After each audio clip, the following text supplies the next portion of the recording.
são ali da AD Metrópole. E eu fico muito feliz em ver, né, aqui, amado, é um prazer recebê-los aqui nessa casa, né, e é uma surpresa também, talvez você que não esperava, você fala comigo hoje, quando avisou que vinha, né, mas tem também o Natan, né, Natan, jovem ali da sede, meu amigo, né, ele falou comigo hoje, perguntou se dava para vir comigo, que será um prazer. E o Luiz, só que o Luiz não é mais visitante, né, irmão? O Luiz é o secretário-geral aí, né? Onde eu vou, eu gosto de levar o Luiz. Né? O Luiz é um ajudador, é uma peça que eu gosto muito. Sempre que eu vou para o lugar, eu levo ele, né? Bora Luiz comigo, ele vai. Irmãos, 1 João, o que era desde o princípio, o que temos ouvido, o que temos visto com os nossos próprios olhos, o que contemplamos e as nossas mãos apalparam com respeito ao verbo da vida. E a vida se manifestou e nós a temos visto. Dela damos testemunho e vos-la anunciamos, a vida eterna, a qual estava com o Pai e nos foi manifestada. Verso 3.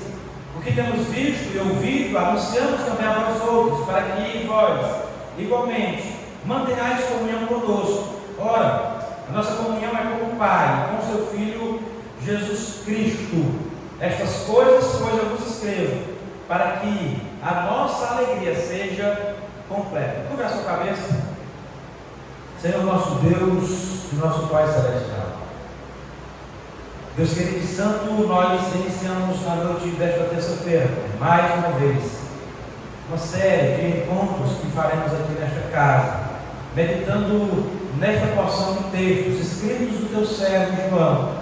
Nós queremos te entregar este dia e todos os demais, em que nós separamos, consagramos parte da nossa semana, para nessa porção sagrada meditar e pelo teu Espírito aprendemos as verdades que precisamos para que as nossas vidas tenham um rumo correto de acordo com a tua palavra. Ó Deus, sem a tua misericórdia e sem a tua graça, nenhum de nós aqui estaríamos, mas porque fomos por elas alcançados, é que nos encontramos aqui e te pedimos que mais uma vez o teu Espírito nos conduza à tua verdade eterna, que tem poder para transformar completamente as nossas vidas. É a oração que nós fazemos em nome de Jesus. Amém. Meus irmãos, preste atenção, nós somos dotados de algum conhecimento, todos nós, sem exceção nenhuma. Cada um de nós temos em nossos corações e mentes algum conhecimento adquirido sobre diversos assuntos. Tem pessoas que têm mais conhecimento sobre um determinado assunto e uma outra pessoa tem mais conhecimento sobre outro determinado assunto. De forma que não há ninguém totalmente sem conhecimento. E isso é importante, isso é bom, e nós inclusive estimulamos aqui em todas as diversas áreas que cada um de nós possamos desenvolver ainda mais conhecimento. É bom que assim se faça. Porém, esses conhecimentos também estabelecem sobre os nossos corações, escute, pressupostos. Nós estabelecemos verdades que alicerçam todas as demais coisas sobre a nossa vida. Eu imagino que conceitos de certo e errado, bom e ruim, feio e bonito, legal e não legal, todos esses pré-conhecimentos, nós já temos eles estabelecidos em nossos corações. É a partir de coisas que nós aprendemos durante a nossa vida que nós concluímos o que é bom e o que é mau, o que é legal e o que não é, o que é feio e o que é bonito. Só que, ao nos deparar com textos da Escritura Sagrada, nós temos que ter muito cuidado com os conhecimentos pré-estabelecidos por cada um de nós. Geralmente, pelo menos a minha geração ainda alcançou educação religiosa. Quem estudou no ensino fundamental de educação religiosa? Levante a mão assim. Educação religiosa. Pelo menos uma aula na semana, né? No quadro de aulas. E lá, nós aprendíamos sobre alguma questão da fé cristã, sim ou não? Aqueles detalhes, aquelas coisas mais simples. Os professores de educação religiosa, eles ensinavam na escola. Portanto, quando nós nos preparamos com textos da Bíblia Sagrada, nós já viemos para esse texto carregados de pré-informações sobre quem era Cristo, o que ele fez, ou a sua obra, etc. Sim ou não? Isso é fato. Mas para que nós possamos compreender profunda e totalmente, ou pelo menos o mais próximo possível da intenção de cada uma das palavras, é preciso às vezes deixarmos esses pré-conhecimentos estabelecidos de lado, para podermos analisar o texto sagrado com a mente completamente limpa, ou pelo menos o máximo possível limpa, para que nós entendamos o que quer dizer o autor sagrado. Para compreendermos qualquer porção da Bíblia, nós precisamos entender um pouco do seu contexto. Por exemplo, nós precisamos compreender quem é o seu autor. Quando nós pensamos no texto de 1 João, não sei se você percebeu isso, mas se você abrir agora o Evangelho de João, se colocar em paralelo com o que escreve esse cidadão também chamado João, nesta primeira carta ou epístola, você vai ver uma semelhança gigante no que ele escreve. Vou até abrir aqui para a gente fazer essa comparação. Por quê? Porque nós falaremos agora acerca da autoria dessa carta. Quem foi o autor desse documento que não se identifica? Nós vamos ver isso quando nós começarmos a desenvolver durante as semanas que se seguem, que diferente de outras cartas, o autor desta não se identifica. Quando Paulo escreve a Timóteo, ele diz: Paulo, servo de Cristo, apóstolo, chamado por Deus, a Timóteo. João não faz esse exercício aqui. João não tem essa prática aqui. Ele simplesmente começa falando. E no Evangelho, por exemplo, no capítulo 1, verso 1, ele diz: no princípio era o Verbo, e o Verbo estava com Deus, e o Verbo era Deus. No verso 2, ele estava no princípio com Deus, e todas as coisas foram feitas por intermédio dele. Na epístola ele diz: o que era desde o princípio, o que temos visto, o que temos ouvido, os nossos olhos veem e contemplamos e apalpamos com respeito ao Verbo da vida. Embora João não se identifique aqui, a teologia histórica determina que o mesmo evangelista do Evangelho é o autor responsável por este documento. E ele toma, pelo menos, 3 verdades para estabelecer João como o autor. João, o evangelista, irmão de Tiago, filho de Zebedeu, como autor dessas epístolas que aqui se segue. Primeiro, a semelhança do que ele escreve. Em 1 João, nós vamos ver repetidas verdades que somente o evangelista apresenta no Evangelho. Segundo, esta carta foi escrita tardiamente. João, o evangelista, ele foi o último dos apóstolos a morrer. Provavelmente por volta do ano 103 depois de Cristo, da era cristã. Ele foi o último dos apóstolos. Terceiro, porque o autor desta epístola, ele se apresenta como o presbítero. E esta titularidade, ela é atribuída pelos pais da igreja. Alguém que já ouviu falar desse termo, pai da igreja? Quem nunca ouviu falar do termo pais da igreja? Levante a mão. Quem nunca ouviu falar? Termo pais da igreja. Pronto, importante. O que é que significa esse termo, pais da igreja? São aqueles que viveram no tempo dos apóstolos, que deram sequência ao trabalho deles, ou no mesmo tempo, ou no tempo imediatamente após a morte do último apóstolo. Então, o que é que a tradição cristã diz? Olha, se nós tivermos qualquer questão para analisar acerca do que escreveu no autor sagrado, nós podemos recorrer a algum escrito dos pais da igreja. E nós vamos ter diversos autores desses. Depois você vai pesquisar lá no Google, pode dar no Google sem problema de lá. Pais da igreja, século I, século II, século III. Estes pastores que deram sequência ao trabalho iniciado pelos apóstolos, produziram também material, textos, que nós não consideramos bíblicos. Nós não consideramos parte do cânon sagrado, mas nós consideramos de suma importância para entendermos o que diz os textos sagrados.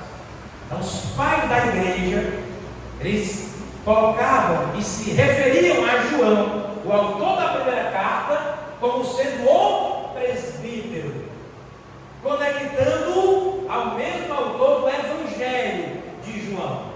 Portanto, quando tem-se dúvida acerca da autoria, nós recorremos à história bíblica, à teologia histórica, e chegamos à conclusão de que o mesmo autor que escreve os evangelhos, o evangelho, melhor dizendo, o quarto evangelho, que tem por nome Evangelho de João, é o responsável pela escrita desta carta.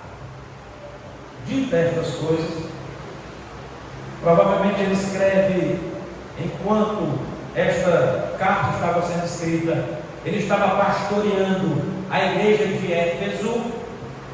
Quando você pensar em João, você vai lembrar, porque estas cartas também, ele não, pelo menos a primeira carta, ele não dá um destino específico. Os teólogos, os mestres que estudam o conteúdo destas cartas, dizem que a primeira carta ela é universal. Ela foi dirigida e percorreu todas as igrejas do primeiro século. Já as demais, a segunda e a terceira carta, têm destino prefixado. Portanto, entenda, o destinatário imediato eram as igrejas da Ásia Menor. Pastor, e o que é que isso tem a ver com a minha vida hoje? Quando você começa a fazer essas conexões, que esta carta, por exemplo, a segunda e a terceira, ela tem um destino primário, qual é? As igrejas da Ásia Menor. Você começa a fazer conexões, por exemplo, com que João, que é o mesmo autor do Apocalipse, portanto, este João escreve 3 cartas, um livro profético, que é o Apocalipse e o Evangelho. João é o autor de 5 livros do Novo Testamento. Quando você sabe que ele direciona as cartas, a segunda e a terceira, as igrejas da Ásia Menor, e você começa a ler o que a profecia apocalíptica fala a essas igrejas, você vai ver conexões de temas e assuntos importantíssimos. Portanto, você começa a ter uma visão mais ampla do que diz a Bíblia acerca de um ou mais temas, baseado em mais de um livro. Por exemplo, as cartas e o livro do Apocalipse. Isso é chato, né, irmão? Isso é tão técnico, né? A gente tem que fazer essas conexões. A gente pode até pensar assim, pastor, mas essa parte aí, ela não interessa muito não. Deveria interessar. Deveria nos interessar. Por quê? Porque é quando nós compreendemos essas coisas, nós temos uma herança muito católica romana, né, irmão? E a herança católica romana diz que só quem é apto a interpretar o texto sagrado, quem tem autoridade, autorização, capacidade para isso, é o sacerdote, o sucessor do trono de Pedro, né? Portanto, quando eu pego ou coloco nas mãos de outro a capacidade de interpretar por ele mesmo o texto sagrado, eu estou tirando o que Deus nos deu de presente, que é o Espírito Santo, aquele que nos ajuda a compreender o texto sagrado. Portanto, essas informações chatas que te fazem pescar são importantes para amanhã, quando você estiver lendo o texto sagrado, por exemplo, na primeira epístola, na segunda ou na terceira, e depois você vai ler Apocalipse e vai ver, olha, parece que esse cara está falando do mesmo assunto que aquele cara estava falando lá. É exatamente isso. Ele está fazendo esta conexão, e agora você tem essa informação. Portanto, é importante que você entenda pelo menos um pouco sobre isso. Agora nós vamos para o conteúdo do texto que nós lemos aqui. Que nós temos nos primeiros versículos desta primeira carta é o apóstolo João reestabelecendo os alicerces da nossa fé. Aí, preste atenção. Nós vamos ver que João repetindo o prólogo do Evangelho, certo? O comecinho lá do Evangelho. E aqui João reestabelece os alicerces da fé cristã. Preste atenção. Não causa curiosidade a você não pensar assim. Poxa, mas Jesus faz pouco tempo que morreu, ressuscitou e foi assunto aos céus. Estava tudo fresco na mente das pessoas. Estava ou não estava, irmãos? Esta carta provavelmente foi escrita no ano 90, 13, 14 anos antes da morte de João, na ilha de Patmos, quando ele foi para lá, né, levado como prisioneiro. E aqui, 90 anos depois, precisa que João restabeleça os alicerces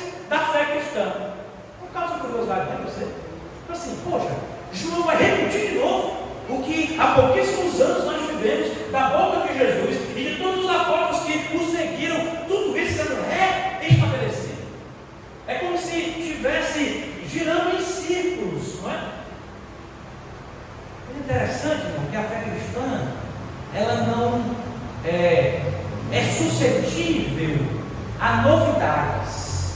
Escute, a fé cristã, ela não é sensível a novidades. Novidades e fé cristã parecem que não tem muito a conversar. 90 anos depois, os desafios permaneciam e João reestabelece aqui a verdade sobre quem é Jesus e o que é que ele fez pelo seu povo e pela sua igreja. E o que nós vamos ver aqui nesta carta de 1 João é uma coisa que não é nova, mas que você ainda é afetado por ela. O que é, pastor? O falso ensino. A deturpação da verdade de Deus estabelecida no texto.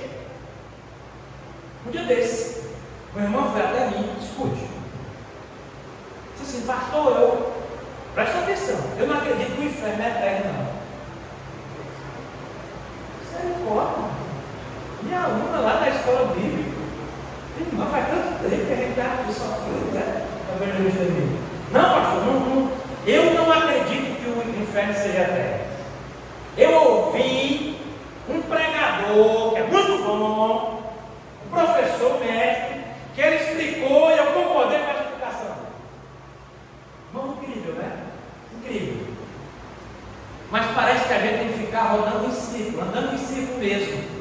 É falar uma coisa hoje, daqui a 10 dias falar de novo, daqui a 20 falar novamente, daqui a mais 30 falar de novo, daqui a 10 anos restabelecer aquilo que já foi dito. Por quê? Porque somos sensíveis à novidade. A irmã agora está dizendo que o inferno não é mais eterno. Faz 30 anos que ela escuta, que ela leu, que ela concordou, que ela aprendeu que o inferno era o estado de perdição eterna distante de Deus. Só que agora chegou um novo mestre, chegou um novo ensino, colocando em dúvida tudo aquilo que ela tinha aprendido. Só que isso não é novo. A fé e a doutrina cristã sofrem ataques desde a sua fundação. E os ataques começaram não apenas quando o texto foi estabelecido, mas com o próprio Cristo sendo posto em dúvida com relação a quem ele era. E o pior, irmão, Jesus foi posto em dúvida, ou existia certa dúvida acerca de quem ele era, de pessoas que foram muito relevantes na história da fé. Por exemplo, quando Jesus vem ao Jordão para ser batizado por João Batista, o que é que nós temos narrado na Escritura? Jesus se aproxima, desce ou não? Os presentes veem o céu se abrindo e vindo sobre ele o Espírito Santo. Foi assim ou não? E João Batista testifica isso, que não era dito que desataria as sociedades, e que ali era o cordeiro que tirava o pecado do mundo. Foi assim ou não foi? Foi assim, irmã Jéssica? É assim que está lá? Presta atenção, olha para cá. Ei, puxinho, mas puxinho um pouco. Escute. Tempos depois, está lá Jesus, curando, pregando, fazendo. Aí o que é que João, o Batista, faz? Lucas, capítulo de número 7. Eu vou olhar aqui, vou ter que abrir aqui a minha Bíblia, porque a nossa televisão não chegou, mas está acabando isso. Já vou ficar só olhando assim. Capítulo de número 7, versículo de número 18 e 19. Todas estas coisas foram referidas a João pelos seus discípulos. Lucas 7, 18 e 19. E João, chamando dois deles, enviou-os ao Senhor para perguntar: és tu aquele que estava para vir, ou havemos que esperar outro? Como é que pode? Se Jesus fosse como nós, talvez, ele diz assim: mas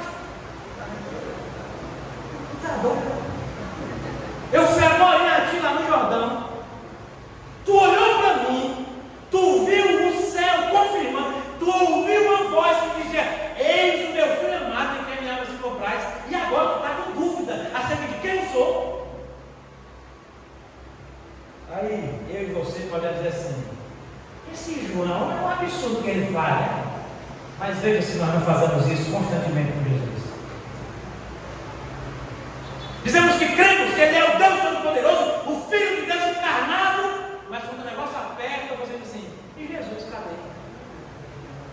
de Jesus onde é que ele está. Não é assim que a gente faz? Nós fazemos isso, irmão. Nós fazemos como João. Estamos aqui, Jesus é ele, o Cordeiro, e ele sabe daqui a pouco ele, mas e Jesus? Para onde ele foi? O que ele anda fazendo?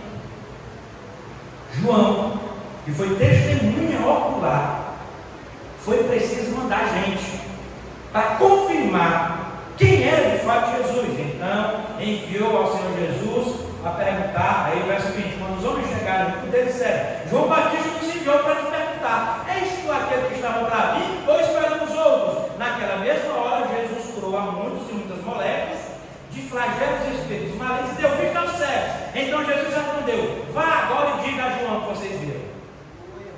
És tu? É o Senhor, que é o Messias prometido? E Jesus diz assim: eu não vou nem lhe responder, só vá e descreva.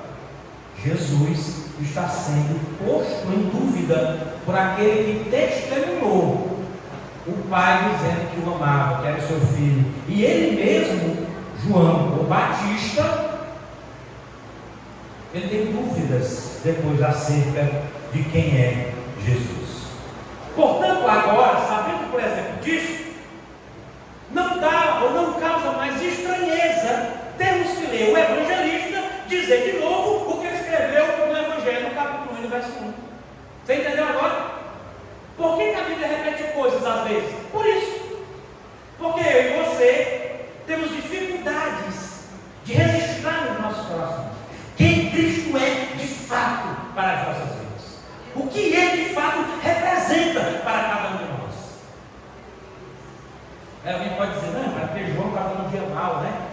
João estava sendo perseguido. João, vamos lá, mas não foi só ele. No capítulo de número 8 do Evangelho segundo escreveu Mateus, no versículo de número 27, qual é o contexto aqui? Jesus está no barco, o barco sai para navegar, só que sobreveio uma grande tempestade. O texto de Mateus diz que o navio, o barco, era surrupiado de um lado para o outro.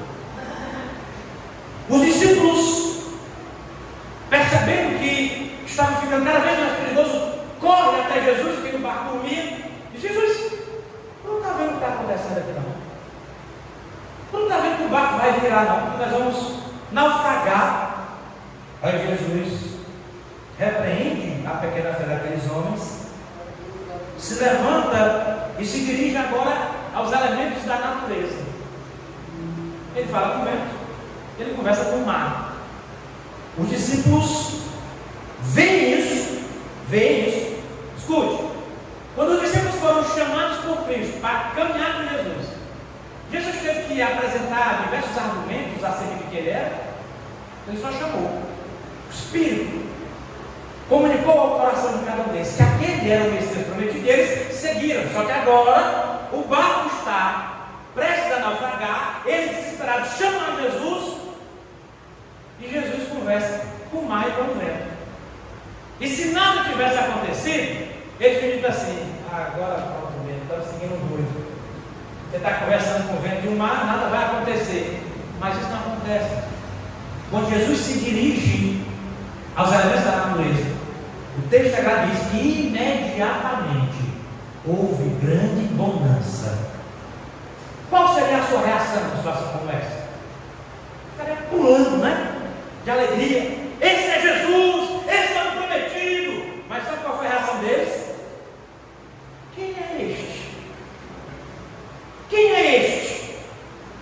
Que o mar obedece, que o vento obedece. Irmão, eles viram o que Jesus fez ali. Mas ainda assim, eles estavam colocando em dúvida quem era Jesus. Quem era aquele ser que estava com eles? Você está entendendo como agora faz todo sentido João repetir na primeira carta essas coisas? Depois de um diálogo com a mulher lá no tanque, capítulo 4 do Evangelho escrito pelo autor da carta, verso 19, Jesus dialoga com a mulher E essa mulher, depois desse diálogo, de Jesus revelar coisas ocultas acerca da vida dela, ela diz a alguém que eu encontrei um grande profeta. Não é assim? Qualquer um homem que me diz tudo quanto eu tenho feito. Seria ele um grande profeta? E Jesus reafirma àquela mulher: eu o sou. Eu sou o Messias aguardado por vocês. Mas ainda assim, depois da afirmação de Jesus, que tinha revelado coisas que só a mulher sabia, ela saiu com dúvidas acerca de quem era Jesus. Incrível isso. Foi por não entenderem, por não perceberem quem Jesus era, que os judeus intentavam matá-lo. Ora, se eles compreendessem e crescem que Jesus era o Messias prometido na Antiga Escritura, eles não tinham matado a Jesus. Eles tinham feito líder de seu povo. Mas por eles não saberem quem era Jesus, por eles não entenderem quem era Jesus, eles procuravam matar Jesus. Inclusive, quando na ocasião da cura daquele homem no tanque de Betesda, registrado também por este mesmo evangelista. Vou falar outra ocasião, escute. O povo está com fome, os líderes estão preocupados. Eles dizem assim: tem um bocado de negro aí, com fome, e os cabacões. Aí Jesus: tá bom, bora dar comida para esse povo, né? Não resolveu o problema deles. Aí Jesus: pega lá o que tem lá para a gente vir. Não, Jesus, não dá nem para o cheiro, né? Como diz o Matuto, não dá nem para o cheiro. Só tem uns poucos pães, alguns peixinhos lá, não, vamos buscar. Jesus multiplica e toda a multidão está ali dentro. E quando Jesus conclui, alguém se levanta e diz: esse aí é o profeta. Esse aí é o profeta. Olha que percepção reduzida de quem era Jesus.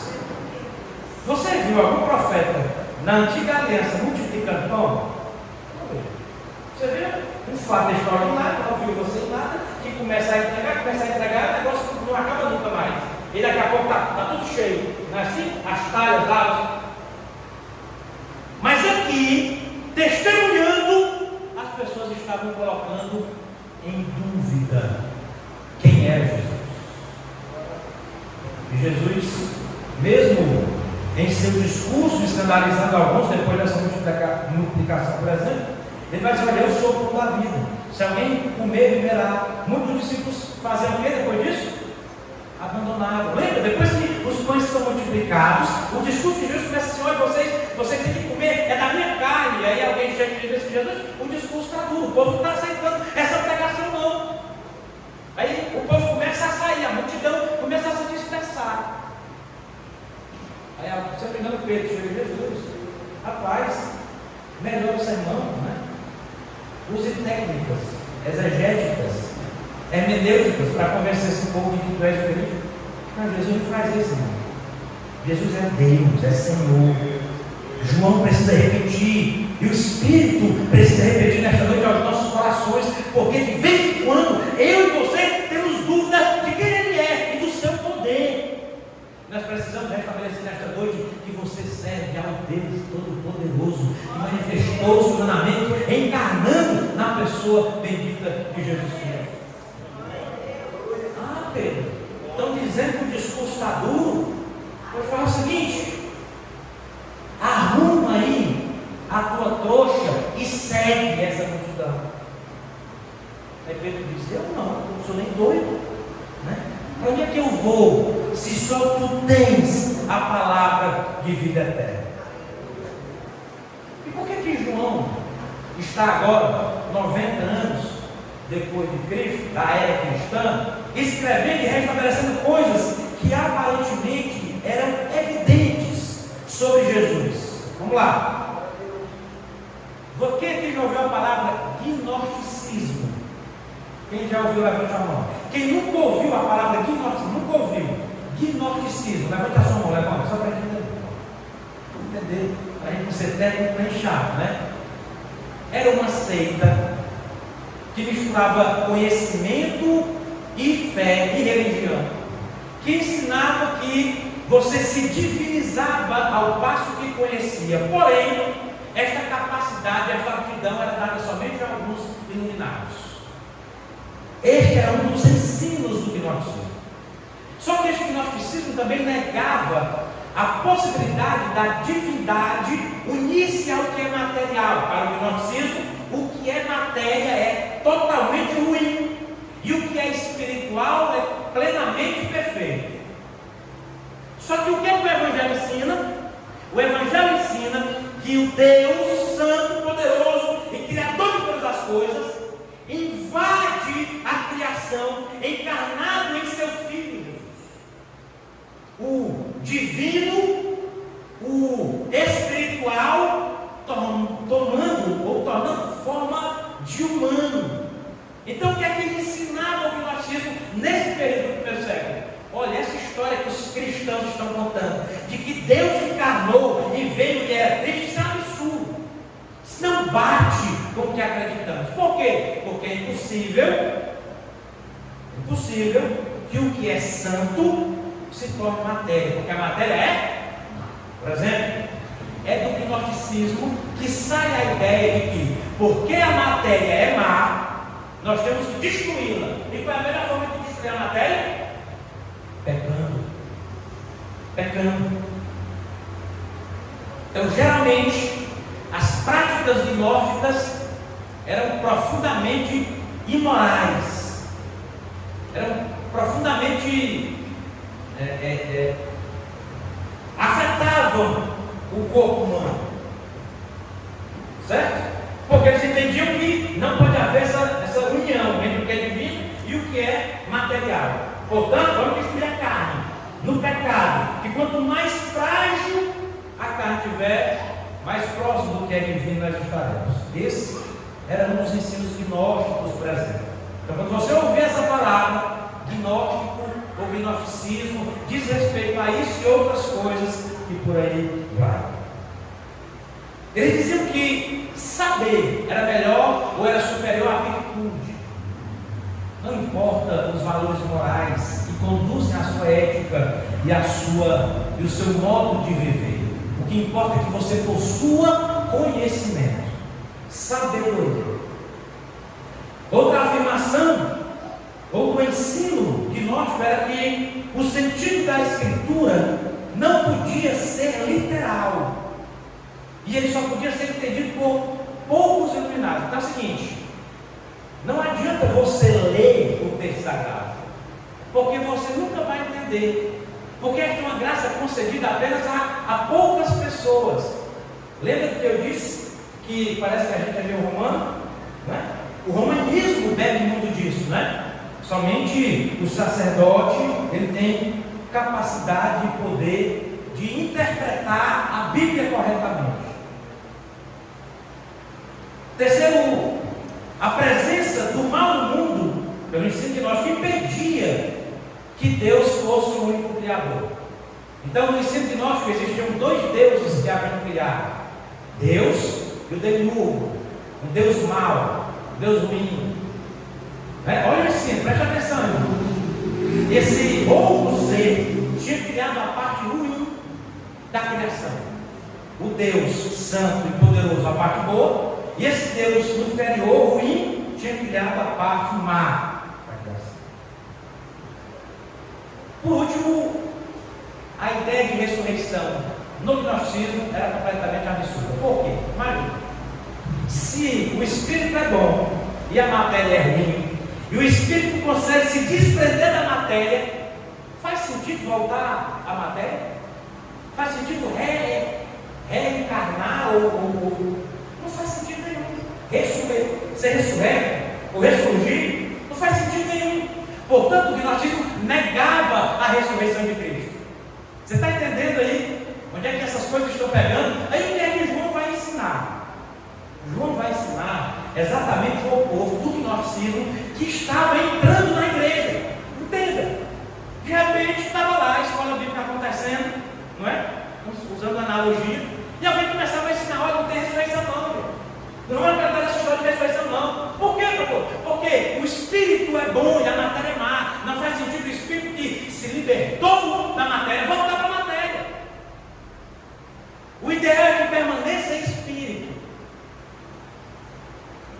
Oh, irmãos,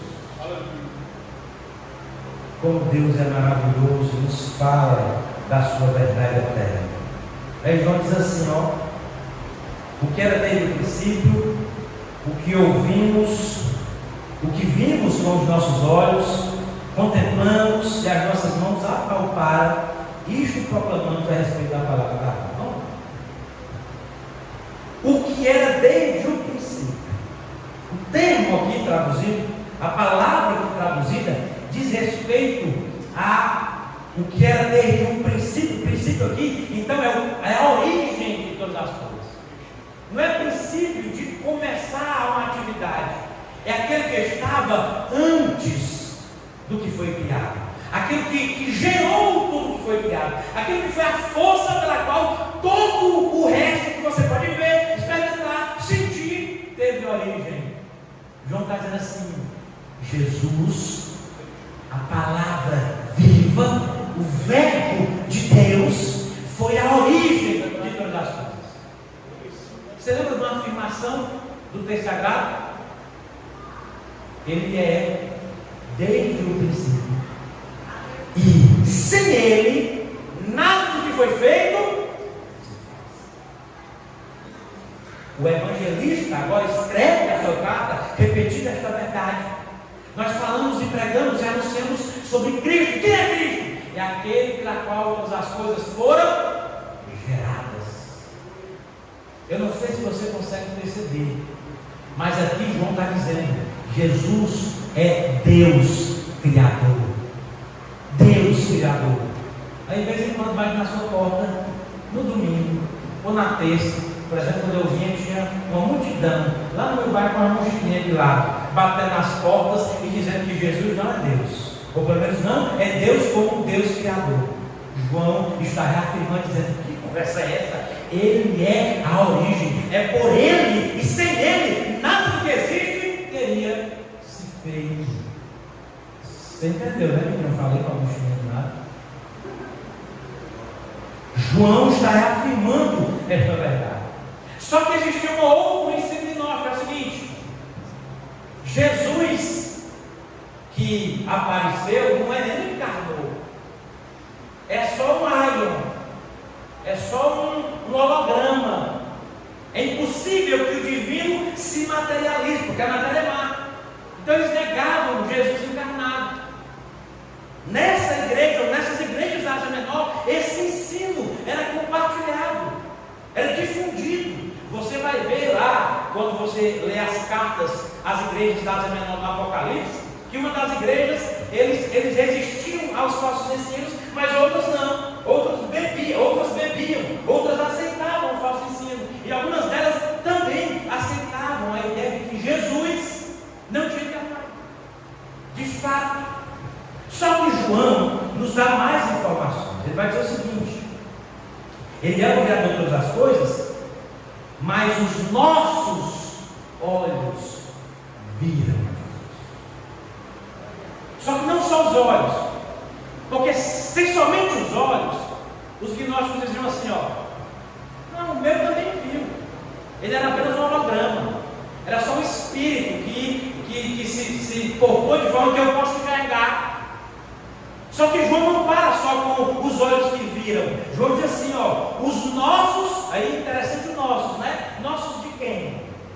Quem é os nossos? Quem é nós ali para João? João pode estar falando do colégio apostólico, eu e os outros apóstolos vimos, mas também João pode estar falando para um público, assim como ele estava vivo, que poderia também ter testemunhado os feitos de Jesus. Ele diz assim: olha, o que eu estou falando aqui, a irmã Jéssica veio comigo. Eu não vim só não. O que eu estou falando aqui, o Eugênio estava lá. Eu não é Eugênio. Os nossos olhos viram o verbo que encarnou. Mas não só isso. Nós o contemplamos. É interessante essa ideia de contemplar. Essa palavra contemplar, ela dá um sentido de ficar admirando aquele ser. Imagine aí alguém vendo algo muito bonito, não sei, de repente você vai na serra e aí olha para aquela imagem, fica admirando tive a oportunidade de ir lá num bondinho que tem por lá. Aí você olha assim, aquela beleza, e fica admirando. Você fica assim, poxa, que coisa linda isso aqui. Que coisa extraordinária isso aqui. Parece que João está descrevendo que ele ficava tão maravilhado com a pessoa de Jesus, que ele ficava como que admirando a beleza da santidade e da perfeição do crucificado. Negado pelos gnósticos, mas ele segue assim, ó, e não somente isso, mas as nossas mãos apalparam. Lembra que Jesus ressurreto? Ele aparece, os discípulos foram em dúvida, não é? Esse. Olha, um corpo glorioso, sem dificuldades comuns, a limitação humana. Aí eles pedem para tocar em Jesus, para tocar. Vamos aqui apalpar, eles apalparam a Jesus. Só que faltava um, né? O personagem que não estava no grupo. Quem era ele? Tomé. Aí eles disseram, Tomé, rapaz, ele se encontrou ali com Jesus, ele ressuscitou. Tomé, eu acredito só se eu pegar nele. Se eu não tocar nele, eu não acredito. Aí Jesus chega a Tomé, se eu não me engano, 10 dias depois, diz, Tomé, vem cá. Tu estava duvidando, não era? Vem cá e toca em mim. E Tomé toca em Jesus. Aí agora começa a fazer sentido. Por que João está reafirmando isso? Porque o ensino forte na época negava que Jesus tinha encarnado e ressurreto.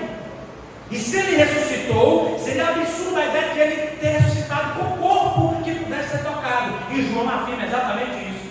Para vocês é absurdo, para nós testemunhamos com os nossos olhos e com as nossas mãos. Está entendendo que coisa extraordinária está acontecendo aqui? João diz, o que era desde o princípio, os meus ouvidos ouviram, os meus olhos contemplaram, mas as minhas mãos apalparam com respeito ao verbo da vida. Isso é maravilhoso. João está dizendo, imagine, tem quem acha, quando você vê, escuta isso, você está realizando na rua, né? Que Deus criou o mundo e saiu de perto. Deixa aí cada qual, né? Do jeito que der certo, né? Deixa aí. Deus criou e foi-se embora. Um dia uma pessoa disse para mim, estava no trabalho de evangelista que aconteceu há domingos, eu abordei uma pessoa na calçada e disse assim, mas vocês acham que Deus está preocupado com a gente? Os comedores de feijão, que nem eu e você? Eu disse, não só está preocupado, como ele veio encarnado nesta terra. O nome dele era Jesus. E ele se importou tanto, ele não só criou e foi dar uma volta, não, ele criou e ficou observando a sua criação, que ele está inclusive agora entre nós, ouvindo e doido para o Senhor se arrepender de seus pecados e ser salvo. Eu não acredito nisso não. Deus é muito grande para se preocupar, irmãos. Ele invadiu o tempo e o espaço por amar cada um de nós. Ele se fez presente, ele pisou a terra que nós pisamos. Ele reduziu-se à limitação humana, porque nos amou. É o que João está afirmando aqui. Lembra de João? Porque Deus amou o mundo de tal maneira. Aí agora quando você lê João 3,16 e lê essa afirmação, você vai fazer as conexões e vai fazer bom sentido agora. Agora eu entendi de que maneira ele nos amou. Ele nos amou encarnando, tomando forma de servo, humilhando-se ao estado de limitação humana, por amor de nós. Contemplamos, as nossas mãos apalparam a respeito desta vida, porque Ele amou o mundo de uma maneira tão extraordinária que entregou o seu Filho Jesus para que aqueles que nele creem não pereçam, mas tenham a vida eterna. Aleluia. Aleluia. Nós vimos e ouvimos, irmãos, o que esse povo viu e ouviu de Jesus. Lembra quando Jesus no discurso? Jesus está pregando com autoridade, assim? E alguém diz assim, quem é este? De onde vem tamanha autoridade? Outro diz assim, Galileu? Não é este de Belém? Não é este o filho de Maria? Tamanha era a autoridade de Jesus.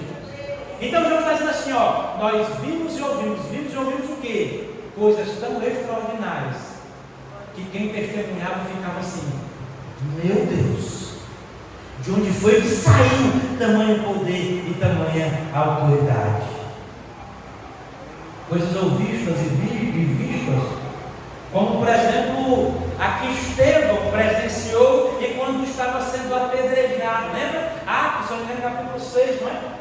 7, Atos capítulo 7, Estevão apedrejado, todos ali feridos, e Estevão vai morrer, ele olha para o céu, o que é que ele vê lá? Ele vê a destra de Deus, Cristo, de pé. E esta imagem é suficiente para Estevão dizer assim, eu estou morrendo, Estevão, dá para apressar um pouco aí a pedra, para ver se eu encontro logo com ele lá na glória.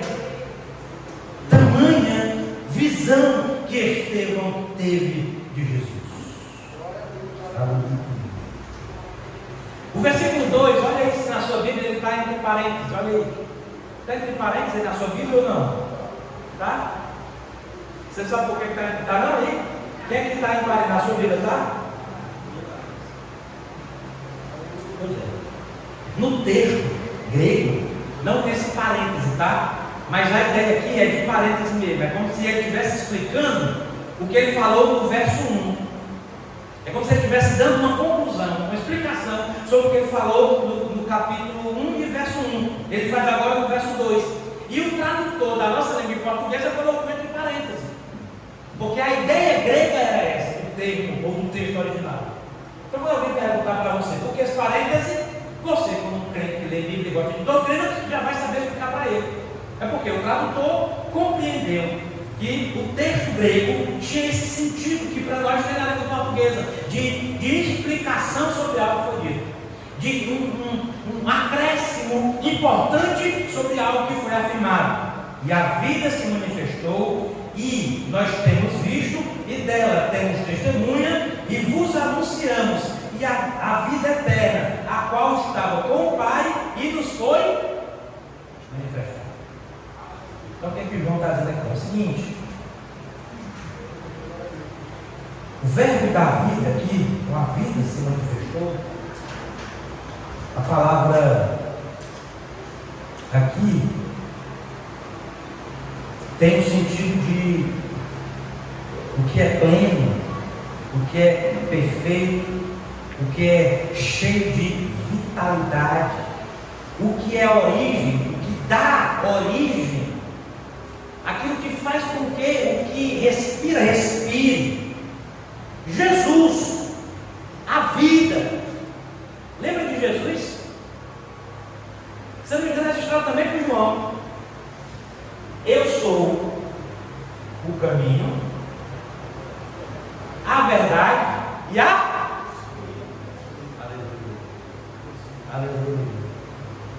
E João, que viu, que ouviu, que apalpou, que creu, é a filha para mim e para você nesta noite. Você foi salvo pelaquele que é a própria vida, aquele que se apresenta, que se manifesta como vida. Lembra de Jesus entrando no templo, abre o texto e diz: o Espírito do Senhor está sobre mim, porque ele me ungiu para dar vista aos cegos, libertar os cativos. Aleluia, aleluia. É a mesma descrição, ou pode ser compreendida como uma descrição semelhante a esta que João faz no versículo de número 2. A vida se manifestou, a vida se revelou. Ele fala deste verbo da vida, e o que temos visto e ouvido, anunciamos também a vocês, para que vocês igualmente mantenham comunhão conosco. Ora, nossa comunhão com o Pai e com o seu Filho. Estas coisas eu escrevo a vocês para que vocês entendam a alegria de vocês seja então plenamente perfeita. Nós temos aqui um contraste, porque o gnosticismo ensinava que o conhecimento transformaríamos ou nos transportaríamos ao estado de divindade. O conhecimento por si só nos levaria ao estado de divindade. Mas o fato de conhecer, de saber, de ter conhecimento, ele não é suficiente por si.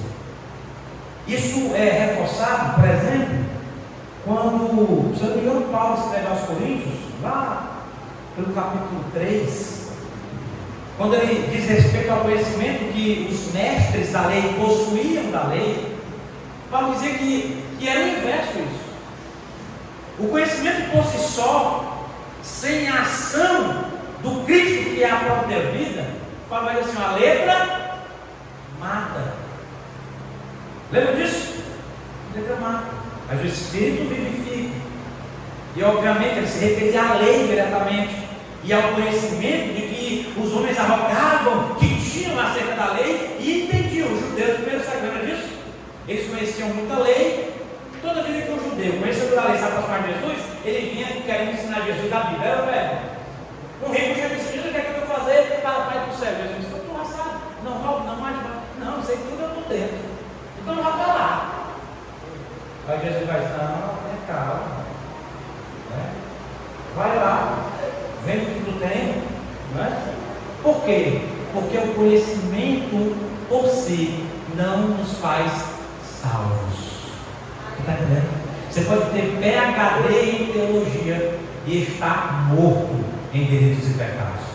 Você pode ler no grego, no hebraico, no aramaico. Você pode entender tudo de regras teológicas, de exegese e de hermenêutica. Você pode citar a Bíblia de cor e salteado, como diz o Matuto. Mas se esta vida não tiver feito você ser gerado da morte novamente pelo arrependimento de seus pecados, você é apenas um arrogante que está morrendo e está afogando-se em seu próprio conhecimento.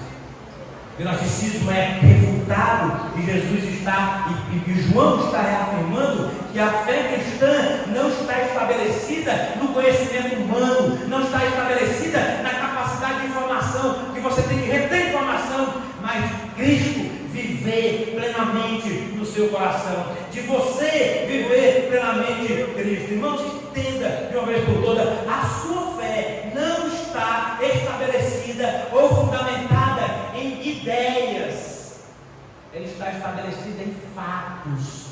Jesus não é uma história bem contada, Jesus não é uma história criada, Jesus viveu, Jesus caminhou nesta terra, os olhos dos homens o viram, as mãos dos homens tocaram nele, ele realizou milagres de fato no tempo e na história por pessoas. Você não crê num conto que alguém criou, você crê no fato registrado: Jesus, o Filho de Deus, encarnou e viveu, morreu, mas ressuscitou para te dar vida verdadeira. Escute, nós não somos guiados nem dirigidos por visões. Isso é muito importante. Porque tem crente que toma decisão porque alguém viu, ele viu, não sei quem viu. Irmão, nós somos guiados por esse texto aqui, ó. O que você viu, ouviu, pensou, não pensou, deve estar fundamentado aqui. Tudo que não estiver alicerçado nesta escritura, ele será por nós refutado. Alguém deu uma visão dizendo que você tem que fazer uma coisa que contraria a escritura. Fique com a escritura. Nós não precisamos atualizar, inovar, nós só precisamos reforçar, restabelecer verdades que já ouvimos ontem. João está repetindo coisas que ele já tinha escrito no Evangelho. João está reforçando verdades que ele já tinha alicerçado no Evangelho. E por fim, quanto mais sabemos a respeito de Jesus, quanto mais dele conhecemos, mais conhecemos acerca de nós mesmos. Se você quer conhecer-se, se você quer saber mais acerca de si, eu respeito, faça a sua terapia, é importante, é uma técnica humana válida, mas saiba, você só vai se conhecer de verdade quando você conhecer plenamente quem é Jesus, o que Ele fez para a sua vida. Quanto mais dele você souber, mais dele você vai desejar saber. E se isso é verdade, que esse Espírito nos conduza aos nossos próximos encontros aqui, para aprendermos ainda mais da sua palavra. Esse é o nosso Deus e nosso Pai Celestial. Nós te louvamos, te agradecemos e engrandecemos o teu santo nome, porque tu és aquele, aqui referindo-se por João, ó Pai, aquele que veio a este mundo, em que as pessoas viram, tocaram, ouviram e ficaram, ó Pai, assustadas com o tamanho do poder que o Senhor manifestou naquela época, mas hoje ainda nós ficamos assim, ó Deus, assustados com o poder que tu tens de transformar as nossas vidas. Que esta palavra permaneça em nossos corações, que o conhecimento da tua Escritura produza em nossa alma um desejo por uma mudança radical daquilo que achamos que somos. Tu tens liberdade, Senhor, de operar nos nossos corações, transformando as nossas vidas. É a oração que nós fazemos em nome de Jesus. Nos despede em paz, nos leva com segurança para os nossos lares e nos dá um restante de semana abençoado, guardado por ti, em nome de Jesus. Estenda as suas mãos, a gente distribui com as bênçãos. Aleluia. Fiquemos de pé. Glória a Deus, aleluia. O amor de Deus Pai, a graça e a paz do nosso Senhor e Salvador Jesus Cristo, as consolações, direção e apoio, direção do Espírito Santo, seja com todos os santos, em que a igreja diga amém. Amém.